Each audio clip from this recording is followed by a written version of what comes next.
ले जीजी चाय। अरे जीजी अब तो बहू आ गई है, फिर भी चाय तू बना कर लाई है। बहू सो रही है क्या? अरे नहीं, ये देख आ गई बहू। नमस्ते आंटी जी। अरे बहू सो रही थी क्या? अरे मेरी बहू तो सुबह जल्दी उठती है, पूजा पाठ करके अपने कमरे में अलमारी जमा रही थी। अच्छा। आजा बहू बैठ जा।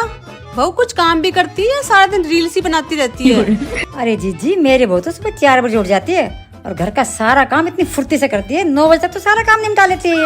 और खाना तो जीजी इतना बढ़िया बनाती है, तो मुझे तो किसी काम को हाथ ही नहीं लगाने देती। मम्मी जी मैं आंटी जी के लिए नाश्ता लेके आती हूँ। ठीक है बहू। अच्छा जीजी मैं चलती हूँ, मुझे कुछ काम याद आ गया।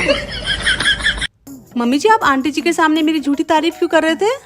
अरे बहू इन औरतों को तो एक दूसरे घरों में क्या चल रहा है उन चुगलियों में जाता है। बात तो सही है। अब यहाँ कोई चुगली मिली नहीं, इसी चुपचाप चली गई। और रही बात बहू काम करने की, तो वक्त के साथ धीरे धीरे तू भी सीख जाएगी। अरे मेरी बेटी को तो शादी से पहले चाय तक बनानी नहीं आती थी, और अब शादी के बाद